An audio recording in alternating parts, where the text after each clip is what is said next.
Edit. I'm putting this one up here because it seems like the one at the bottom isn't being read. I am going to court as soon as possible, and I will let them sort it out. Thank you all for every bit of advice you've given. It is much appreciated. I'm going to start this off by saying he doesn't want to go to court to figure this out, but I will if necessary. So I just gave birth to a baby girl a few weeks ago. My ex and I broke up while pregnant. We argued way too much, and both agreed that kind of environment is not good for a baby. So please don't come at me for being a single mom. We have been working together as a team to be the best parents we can be, regardless of the split. He wants shared custody, but I'm very hesitant because he's admitted that he doesn't know the first thing about babies. I've tried showing him how to change her diaper, but it grosses him out. He says he can just have his mom do it, because he still lives with her. I told him that as much as I love and respect his mom, it is not her responsibility, and she is not going to be the one with custody. I trust her with both mine and my child's life, but he is the father, and he needs to know how to change her diaper. Another issue is he works a lot, and a lot of the time, he goes away on business trips.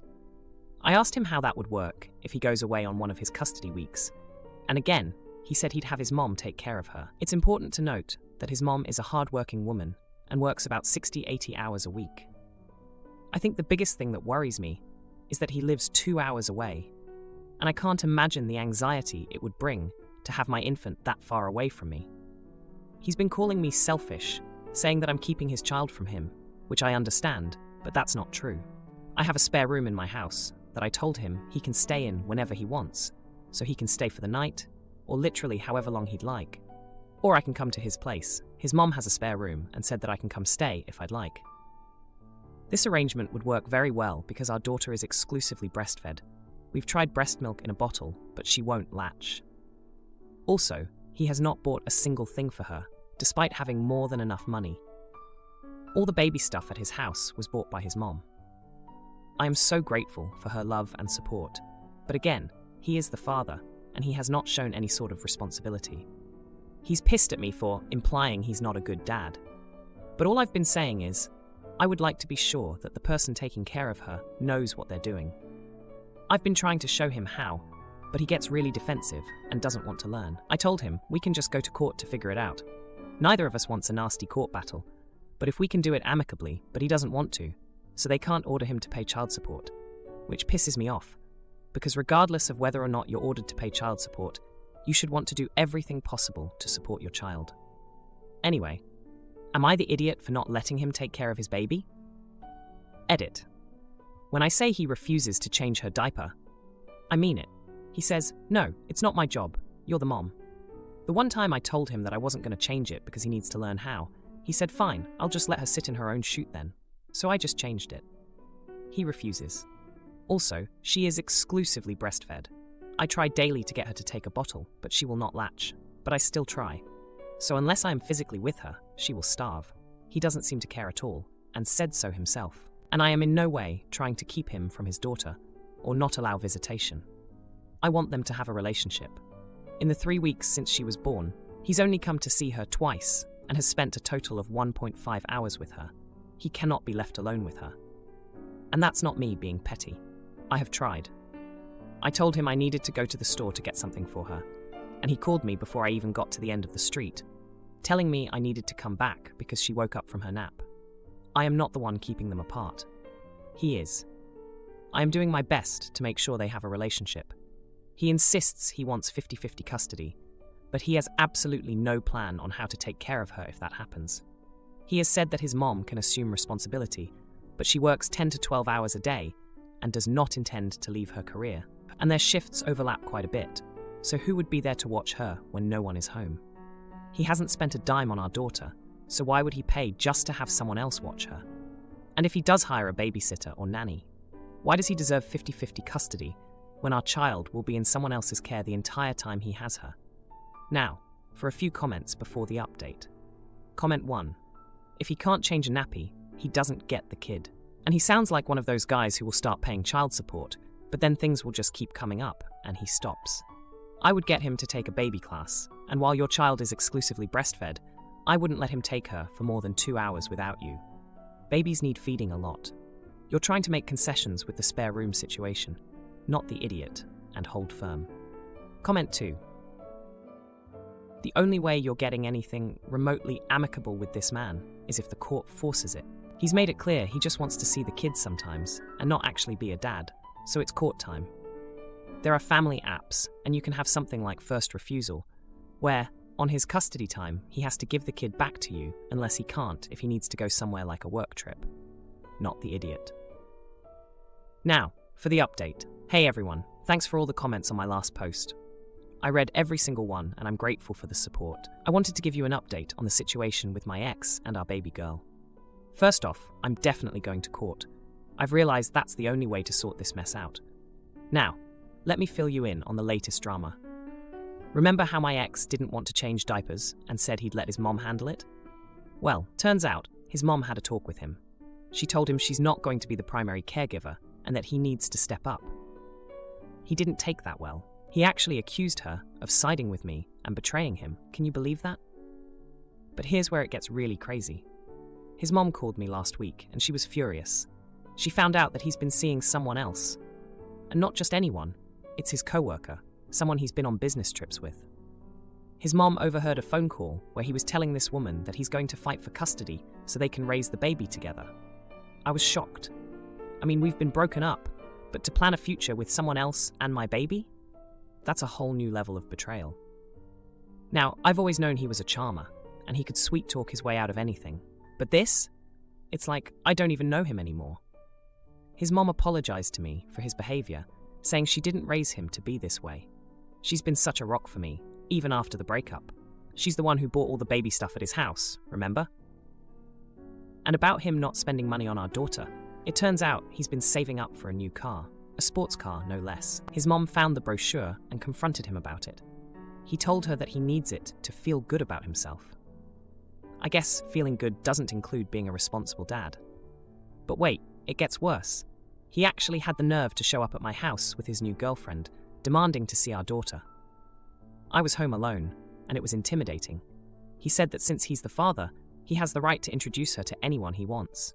I stood my ground and told him that he can't just barge into her life with a stranger, especially when he barely knows her himself. During this visit, he also let it slip that he's planning to use his mom's hard work as a way to show the court he has a stable support system for shared custody. I couldn't believe he'd use his own mother like that, especially when she's already told him she can't be the primary caregiver. His mom has been trying to talk some sense into him, but he's not listening. She's heartbroken about the whole situation. She's always been there for him, working those long hours to provide a good life, and now he's just throwing it all back in her face. As for the breastfeeding issue, I'm still trying to get our daughter to take a bottle, but it's tough. He doesn't seem to understand that she needs me right now, more than ever. He's so focused on this custody battle that he's not thinking about what's best for her. The last time he came over, he tried to feed her, but she just wouldn't take the bottle from him. He got frustrated and handed her back to me, saying it's my problem. That's when I knew for sure that he's not ready to be a full-time dad. He can't handle the basic tasks, let alone the emotional needs of our baby. I'm worried about what will happen next. His mom is on my side, but she's also torn because that's her son. She's been trying to convince him to be more reasonable, but he's convinced that he's in the right, and that I'm just trying to keep him away from his daughter. Brother-in-law shuns me for my marriage, but when his crumbles, he knocks at my door for help. So I turn him away with just advice and watch as karma brings family back to us. I, 32-year-old female, used to have an amazing relationship with my brother-in-law, 29-year-old male, and his family, and I was highly involved in my niece's life once she was born. I even asked for his blessing to date my now wife, 31-year-old female, and later also asked for his permission to propose. He said yes. Things dramatically changed after we moved into our new home, and I mentioned going to their church, as it was within walking distance of our home.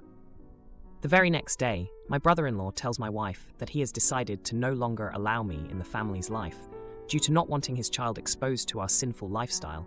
We are homosexuals, and that I don't exist to them anymore.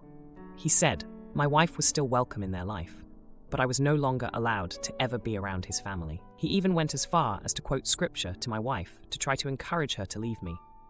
To this day, I still grieve losing my relationship with my niece. This socially ostracized me from all family events. My wife and I committed to each other that we would not be forced to spend holidays and major events separately. The family has pressured my wife to still attend and says hateful things when she refuses and resorts to calling me names. Fast forward, and my then fiancé, now wife, was scheduled to get a pancreas transplant. Despite the turmoil between everyone, I knew it was important for my wife to have anyone and everyone she wanted to support her during her recovery. Due to infection 19, only myself and her mom were allowed to alternate visits at the hospital. When it was my turn at the hospital, I decided to keep everyone updated. My brother-in-law then tells my mother-in-law that I made him uncomfortable texting him, as I wasn't welcome in his life anymore, and asked her to tell me to stop updating him, which I complied with. However, drama ensued when my mother-in-law got mad because I told her it was important for him to be able to communicate with me in order to visit, as I was going to be responsible for all of my wife's medical care after the transplant. I felt it was important to be respected in our home, to avoid conflict and not cause my wife distress. Also, I wanted to know prior to him coming, so that if my wife wasn't up to having guests, I could let them know ahead of time.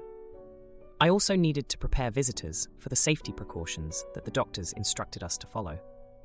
My mother-in-law insisted that they should be able to come whenever they feel like it, without calling. She even told me I should leave my home when my brother-in-law comes, so he could feel more comfortable during the visit. I absolutely refused to comply with this. As a result, my mother-in-law told everyone that I was trying to isolate my brother-in-law from seeing my wife. She says I was petty, mean, and selfish. Personally, I think I was kind to even consider allowing him in my home at all, considering how he has disrespected and treated me. So, am I the jerk? Now for a few comments before the update. Comment 1. Not the idiot. Your brother-in-law has evicted you from his life. He can't expect that this comes with no consequences. Expecting you to leave your house when he visits is madness. I'm not really sure what your sinful ways are, though. Is it living together before being married? Interesting that he had no issues with you and your ways when you were looking at houses together, going through the buying process, etc., and then had an issue when you decided to go to the same church as him.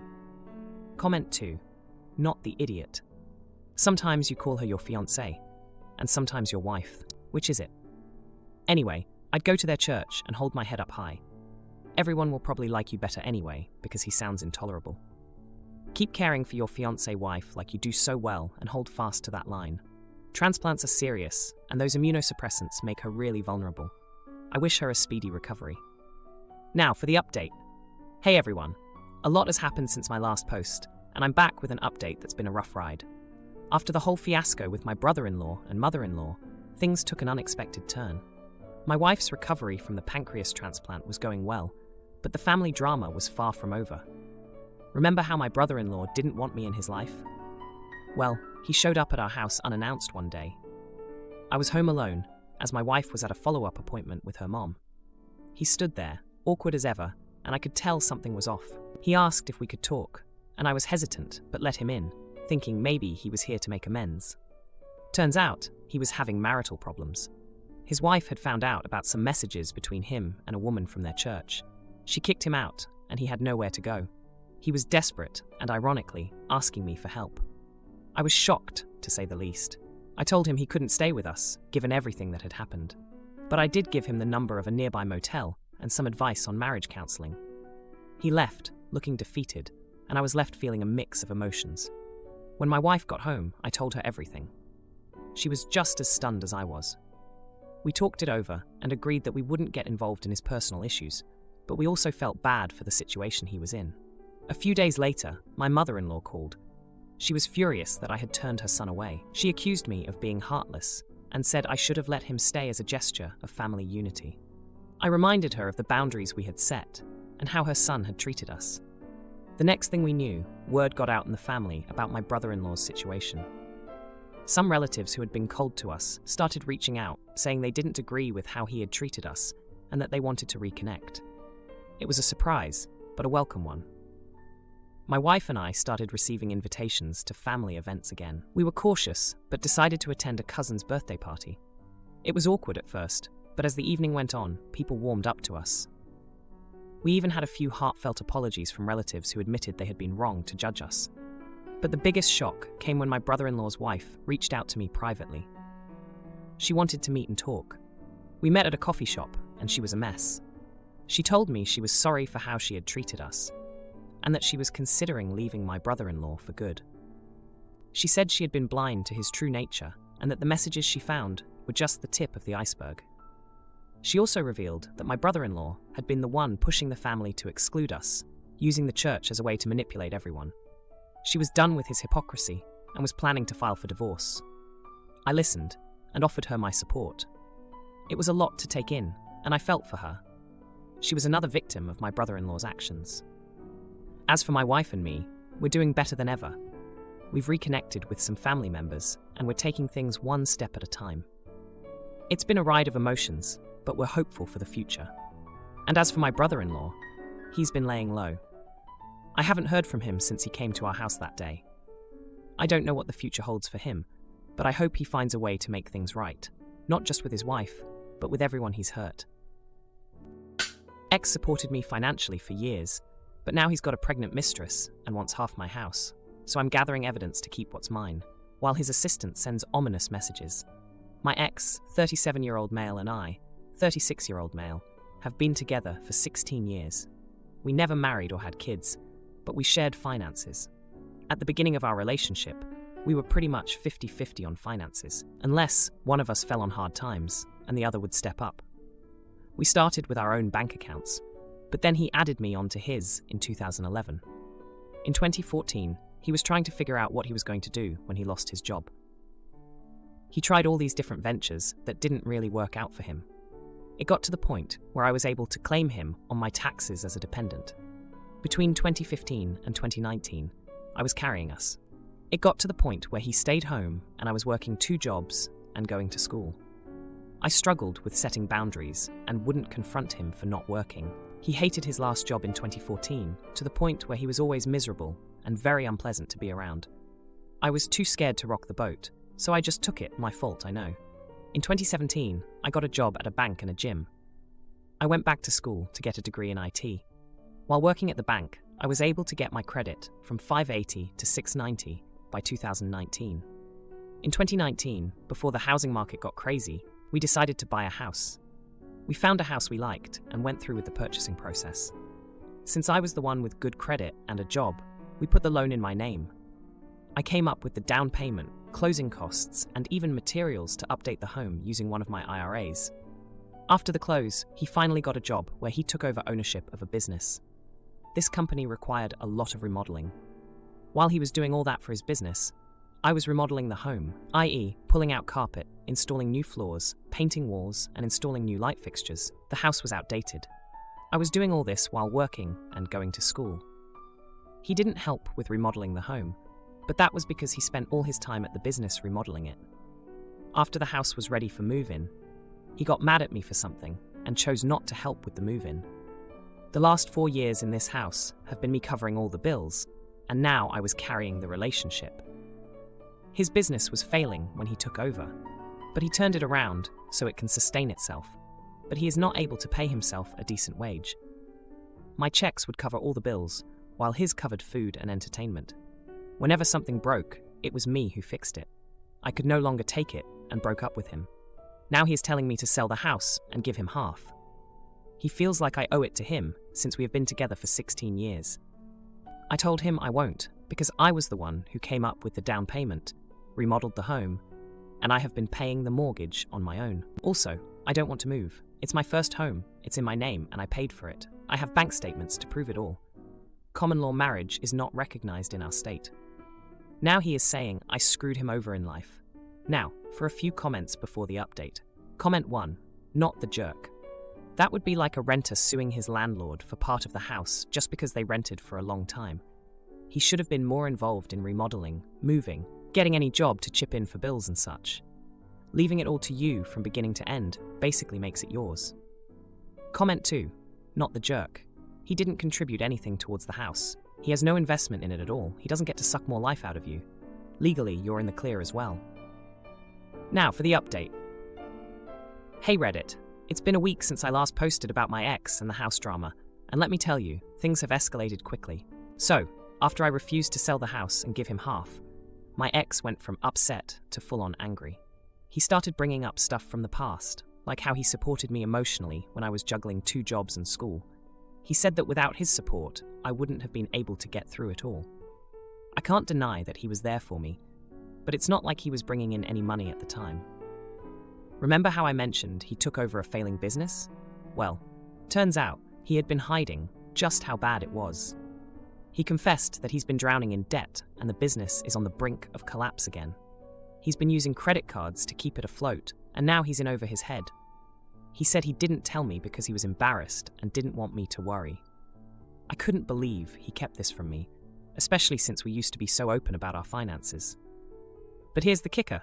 Guys, I found out that while he was remodeling his business, he was actually spending a lot of time with his assistant, who, get this, is now pregnant.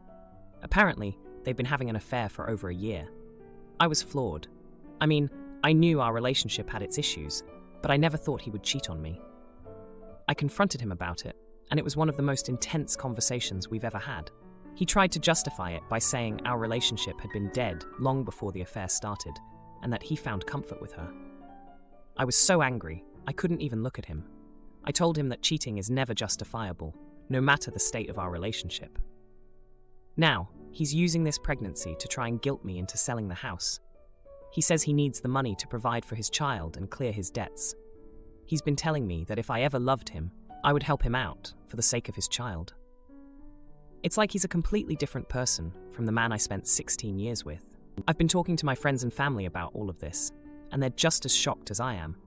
They've been really supportive, though.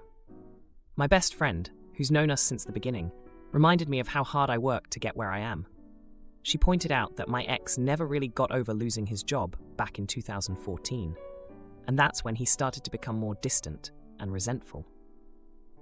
I've been reflecting on our relationship a lot this past week. I remember when we first met, we were both so ambitious and supportive of each other's dreams. But as time went on, and especially after he lost his job, things changed. I became the provider, and he became more withdrawn. I guess I was so focused on trying to keep us afloat that I didn't see how unhappy he was. As for the house, I'm standing my ground. I worked too hard for it, and I'm not about to give it up, because he made poor choices. I've been gathering all the financial records and bank statements to prove that I've been the one paying for everything. It's stressful, but I'm prepared to fight this. And just when I thought things couldn't get more complicated, I got a message from his assistant, the one who's pregnant. She wants to meet up and talk. I have no idea what she's going to say, but I have a feeling it's going to be another bombshell. If you liked this video, you'll probably like these too. Also, while you're here, please consider subscribing. It's your support that keeps this channel alive and allows me to make better and longer videos. Have a great day.